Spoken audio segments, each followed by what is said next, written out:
Romance of the Three Kingdoms, Chapter 97. Okay, let's dig in. Starting with the good news, at least from Shu Han's perspective. A big opportunity handed to them, really, by their allies, Eastern Wu. Yeah, the timing here is just perfect for an attack. It all hinges on this disaster that Wei suffers on their eastern border. The sources are pretty clear. The Wei commander Kaozhu gets completely routed, like totally destroyed by Eastern Wu's Lu Sun at Sheting. And routed isn't just losing the battle, right? We're talking catastrophic losses. Exactly. It says utterly routed. He lost everything. Equipment, supplies, horses, the lot. Just a total wipeout. And the consequences weren't just material.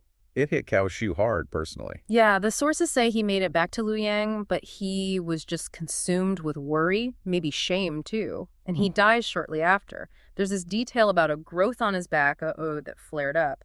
So suddenly, Wei's central command is in disarray. Okay, so chaos in the Wei leadership. Now enter Sima Yi. What's his play here? Well, this is where you see Sima Yi's strategic thinking. While others in the Wei court are maybe panicking or even mocking him for being cautious, thinking he's scared he does something unexpected, he pulls his forces back from that eastern border immediately. Not out of fear, the analysis suggests, but because he knew what was coming next. He saw the opening for Shu Han. He absolutely did.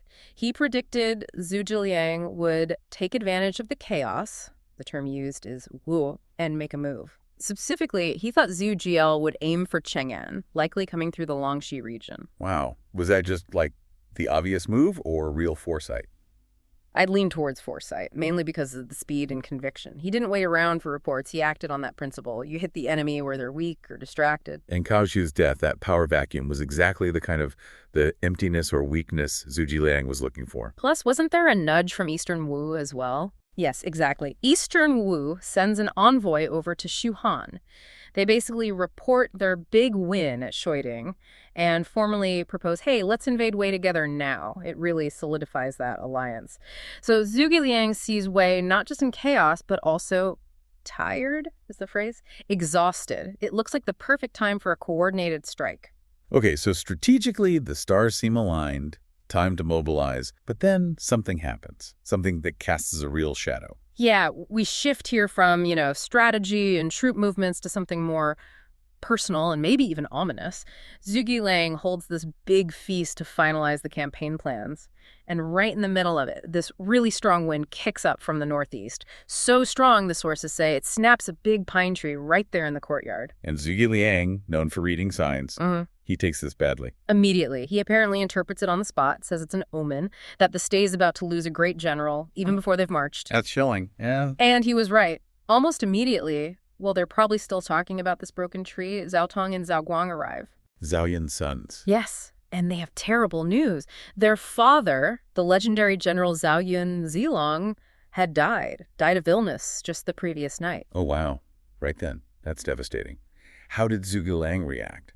The accounts describe a really powerful emotional reaction. He supposedly throws his cup down, cries out, says the state has lost a pillar, and that he personally has lost an arm. You really feel the weight of that loss. Not just strategic, but personal, too. Zhao Yun was one of the last original heroes, wasn't he? Absolutely.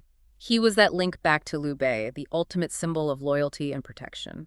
Even the later Lord, Lu Shan, mourned him deeply. He specifically remembered Zhao Yun saving him as a child during the chaos at Chengban. Ah, right.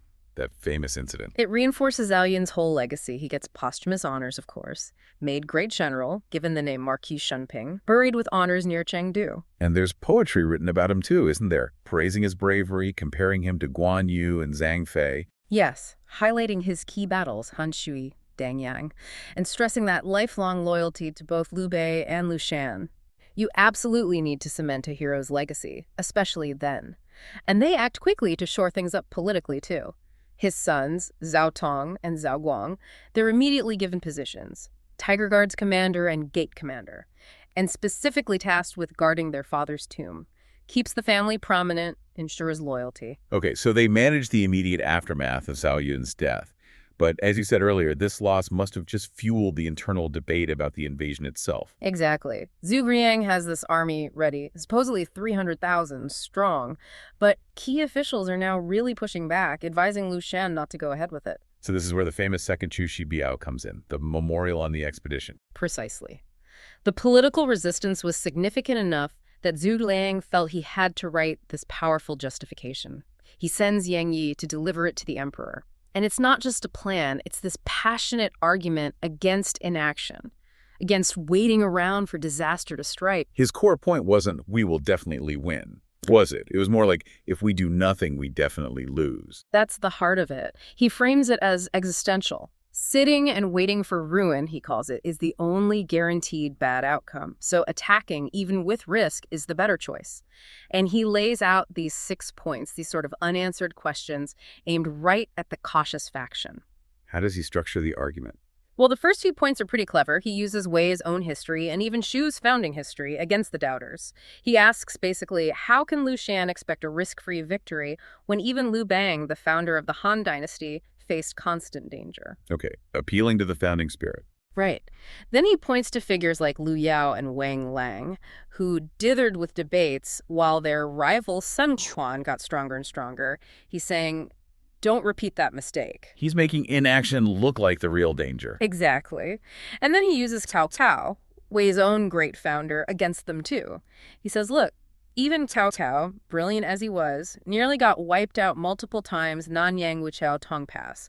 So how can I, Zhu Liang, who openly admits I'm not as strong as Cao Cao, possibly guarantee a win without taking any risks? That's quite a move, admitting weakness to justify action. And he doubles down. He says even Cao Cao made mistakes, lost battles, lost generals. If the emperor demands absolute certainty of success before we move, well, we'll be sitting here forever. He's essentially taking away the it's too risky argument by acknowledging the risk up front. Makes it harder for opponents to argue against him without offering a better path forward. But the real gut punch, the part that must have really quieted the room, comes in points 5 and 6. This is where he talks about the cost of waiting. This is the part about losing resources. Yes. He lays out some stark numbers. He says, just in the 1 year since they moved the base to Hanzhong, a year of relative quiet, remember they've already lost 8 key military officials, Zhao Yun being the most prominent, but others too, like Yang Kun. 8 key leaders gone in a year. And it's not just leaders. He says they've also lost over 1,000 elite specialized soldiers. These aren't just regular infantry. These are the Kong, the Sukyu, the Qingqiang troops.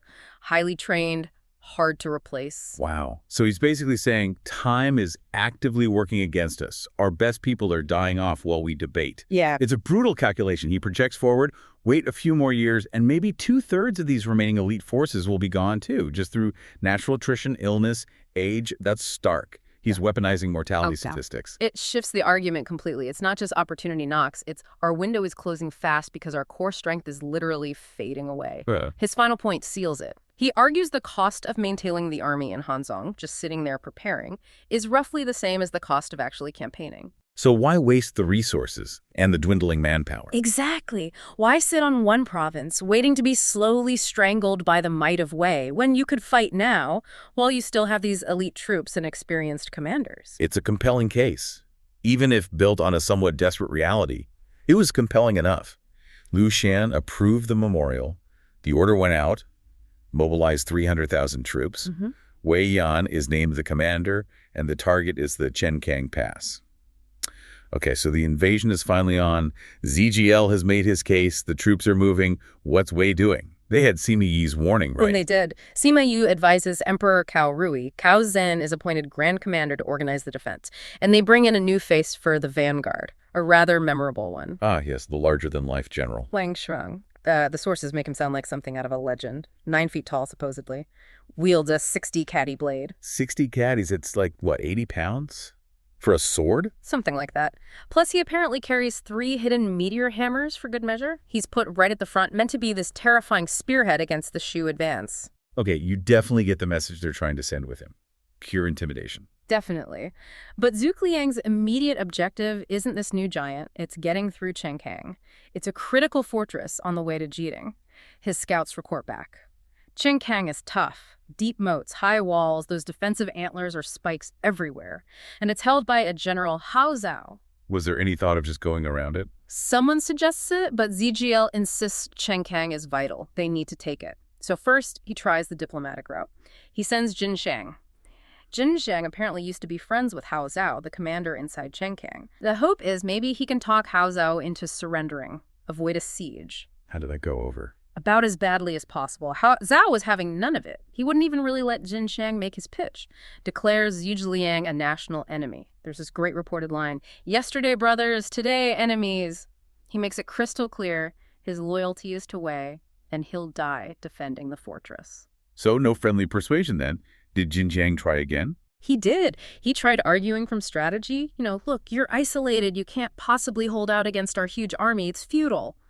But Hao Zhao just got angry. The sources say he actually drew his bow on Jin Shang, his former friend, and told him to leave immediately or he'd shoot him. Okay, message received. Diplomacy is off the table. Hao Zhao was digging in. Completely. So, Zhu Jiling orders the attack. He thinks Hao Zhao only has around 3,000 soldiers inside. Should be straightforward for his massive army and siege engines. Then ZGL brings out his famous siege tech. Starts with the cloud ladders, the Yun-Ti, these big shielded mobile towers to get soldiers up onto the walls, standard siege practice. The Hao Zhao was ready for them. Instantly ready. As soon as the ladders approach, his archers unleash waves of fire arrows. Hongjian. The ladders are made of wood. They go up in flames immediately. Soldiers on them are burned. Attack nullified. Wow. Okay, plan A fails. What's plan B? The heavy stuff. Yep. Bring in the battering rams. The Chengche. Big, heavy machines designed to just smash down gates or walls through brute force. Usually pretty effective against smaller forts. And Hao Zhao had a counter for that too? An incredibly clever one. Shows real preparation. He had his troops drill holes through huge stones, thread thick ropes, Jie Sheng through them, and then swing these massive stones from the walls like giant wrecking balls. So they smashed the battering rams before they hit the walls. Exactly. Shattered them on approach, just totally neutralized the threat. Incredible ingenuity, really. Okay, so attacking over the walls failed, attacking through the walls failed. What's left? Underneath. That was ZGL's next move. Tunneling. The Zhu Di Dao. He orders Liao Hua to lead teams to dig tunnels under the city walls, hoping to emerge inside or undermine the foundations. A classic siege tactic. Surely that would work. You'd think so, but Hao Zhao seems to have anticipated literally everything. Inside the city walls, he had already ordered the digging of deep, intersecting trenches. Counter-moats, basically, called zhonghao. So the shoe miners tunneling in would just break through into another dig. Precisely. They'd hit empty space, revealing their position and making the tunnel useless. Another attack method completely shut down. This is unbelievable. Ladders, rams, tunnels, all countered. How long did this go on? The sources say over 20 days. 20 days of continuous, varied attacks. And Zhu Diliang, with this huge army, supposedly 300,000 strong, could not take this small fortress, defended by maybe 3,000 men under Hao Zhao. Just incredible. To set the stage with his opponent, Cao Zhen. Absolutely critical context. Because he's not just some generic Wei commander, right? There's like personal stuff going on, political pressure. Oh, big time. You have to remember, he got seriously overshadowed by Sima Yi in the previous campaigns, like completely eclipsed. Ah, okay. So he's got something to prove. He's desperate. Desperate for a big win. Something that restores his status, proves his worth to the Wei Emperor. He needs it now, and he needs it to be, his victory. That makes sense. And that hunger, that desperation, that's his weak spot. That's the vulnerability Kongming and Jiang Wei are going to exploit. It makes him kind of blind to risks that maybe should have seemed obvious. Got it. Okay, so let's start with the crisis itself. The thing that forces Kongming's hand. He's already got worries about the campaign. And then he gets news. Wei Relief Force, led by some new guy, Wang Shuang. Yeah, Wang Shuang. And he turns out to be, let's just say, unexpectedly effective. A real problem. Kongming sends out a couple of his generals, Yu Zhong and Gong Qi, maybe underestimating him a bit. Possibly. Or maybe just testing the waters. But it goes badly. Horribly, in fact. The source says Zhu Zhong is killed in under 3 bouts. That's incredibly fast. It is. And Gong Qi lasts only, 3 bouts? Then he's cut down 2. The text specifically mentions Kongming is greatly surprised. And that reaction tells you everything, doesn't it? This isn't just losing men, it's the way they lost, the speed. Exactly. It signals this. Wang Shuang isn't just tough. He's exceptionally lethal. Something's different here. So Kongming has to escalate. He sends in the big guns, relatively speaking. Liao Hua, Wang Ping, and Zhang Yi. More experienced guys. Right. And here's where we see Wang Shuang isn't just about brute force. Zhang Yi goes up against him. They fight for a bit. And then Wang Shuang pulls a classic move, feign defeat, Zhao Bai, right? Turns like he's running away. Classic tactic. And Zhang Yi, probably furious about Xinshan and Geng Ti wanting revenge. He falls for it, charges right after him. Even though Wang Ping, who's known for being cautious, sees it happening, he actually shouts out, "Do not pursue." Yeah, but Zhang Yi's caught up in the moment, ignores the warning completely. That heat of battle adrenaline, maybe some arrogance, it costs him, big time. Because Wang Shuang isn't planning on a standard sword fight on the retreat. He has a trick up his sleeve. He does. As Zhang Yi closes in, Wang Shuang whips around and uses something. Well, unexpected. The Lixing Shui. The meteor hammer. A meteor hammer? I mean, that's not standard battlefield equipment, is it? Not for cavalry combat, no. It's basically a weight on a chain or rope, you swing it. More for, like, tripping or stunning at mid-range. It's a total surprise weapon in this context. And he hits Zhang Yi with it. Square in the back. While Zhang Yi is leaning forward, charging. It's devastating. The description is brutal. Zhang Yi gets away, but he's vomiting blood, severely wounded. Yeah, multiple mouthfuls of blood, the text says. It tells you the impact was serious, probably internal injuries. So the personal cost is high, but the military cost, that's even bigger, right? Oh, absolutely. Tactically, it's a disaster for Shu. Wang Shuang, having driven them back, immediately digs in outside Chenkang. Yeah. And we're not talking shallow ditches here. No, the description sounds intense. Heavy fortifications, palisades, deep trenches, even double walls. He locks it down. That whole Chenkang approach, which was already tough because of Hao Zhao holding the fortress, now it's basically impassable. Wang Shuang has slammed the door shut. So in, like, one afternoon, Kongming's lost 2 generals, another is badly hurt, and his main strategic route is blocked. Yep. The original plan is just gone, kaput. You can't just push through that. So you can't stick with the plan. Time for a rethink. A big one. A fundamental strategic shift is needed. Kongming realizes trying to force Chenkang now would just bleed his army dry, waste precious time. So he turns to his advisors and, significantly, to Jiang Wei.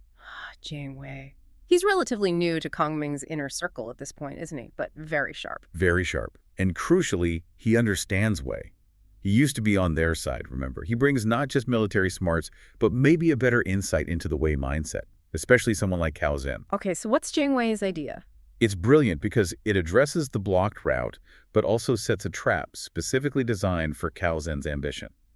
Okay, how does it work tactically first? Tactically, it's a major pivot. They basically leave only token forces to keep up appearances near Chenkang and Jingwanping, Li Hui, Wei Yan, just enough to make Wei think they're still focused there. Okay. But the main army, the bulk of the force under Ma Dai, Guanxing, Zhang Bao, they secretly divert. They take this smaller, less obvious path through Xi Valley, heading back towards Qishan. Xi Valley. That sounds familiar. A bit treacherous. It is. Narrow, difficult terrain. But that's part of the deception.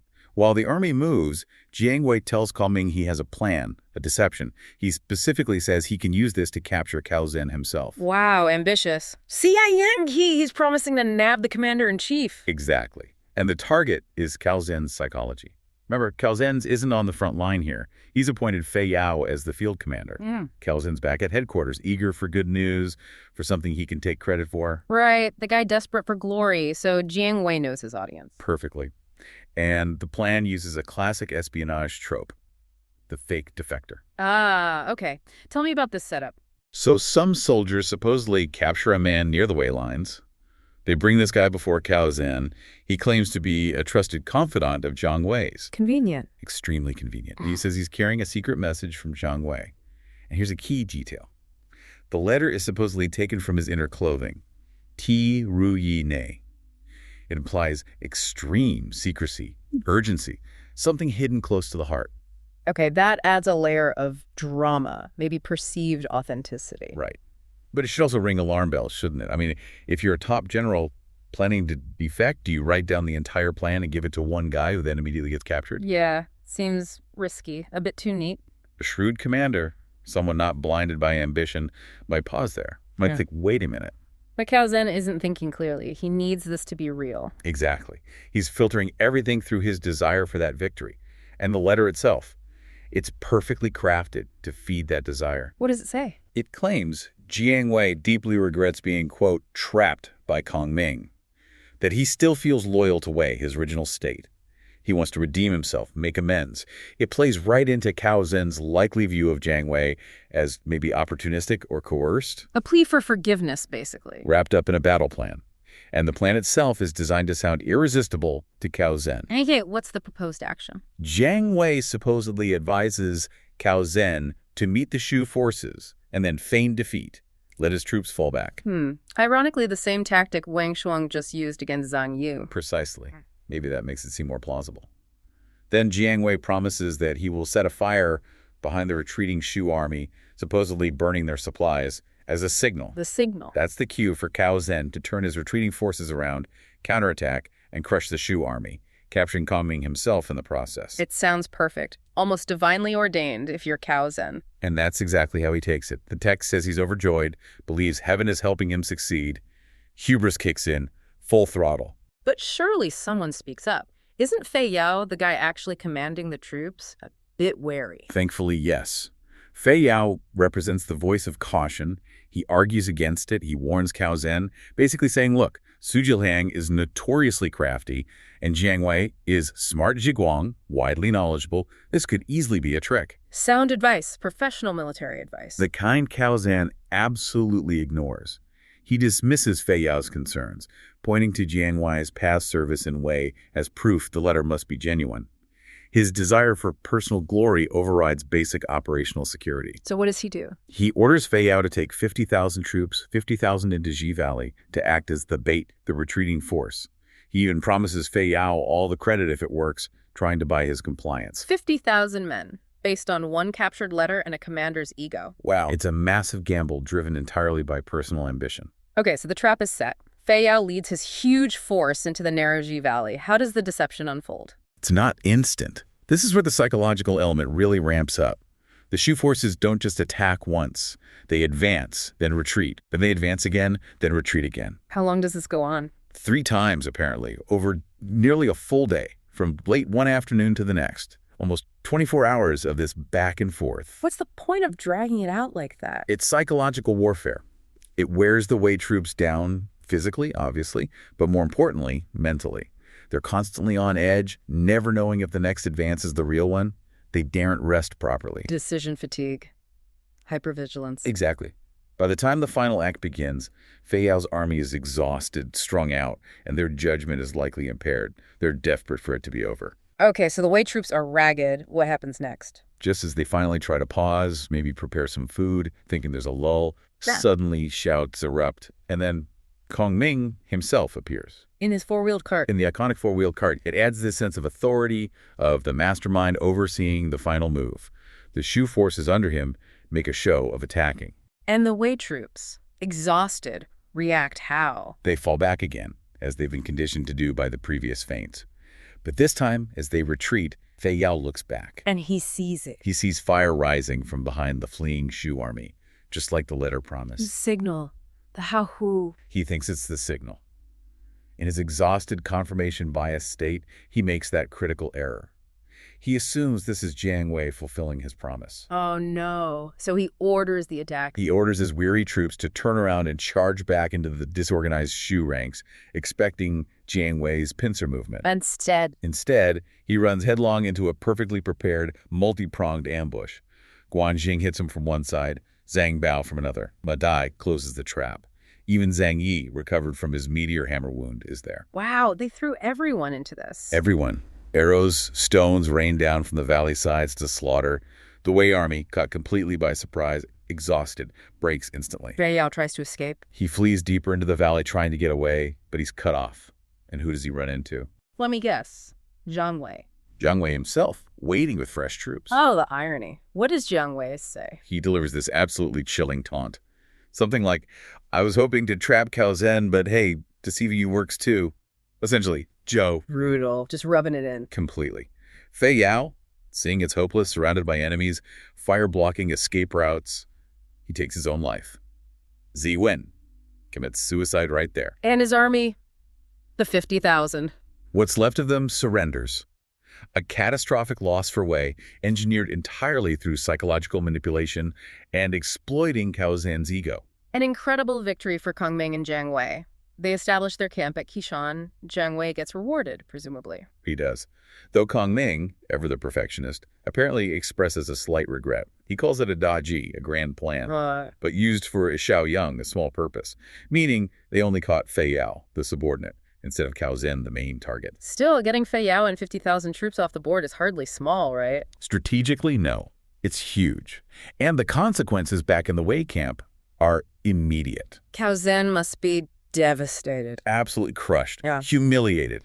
He immediately sends an urgent appeal to the Wei Emperor Rui, basically saying the situation is critical, out of control. He needs help. Now, And this forces the emperor's hand. it does. The crisis is so severe, the loss so great, that Emperor Rui has to recall the one person Cao Zhen desperately wanted to outshine. Sima Yi. Sima Yi, the man who's been patiently waiting in the wings. So the emperor summons Sima Yi, and this sets up the next phase. It does. And we end this part of the story on a really intriguing, almost ominous note.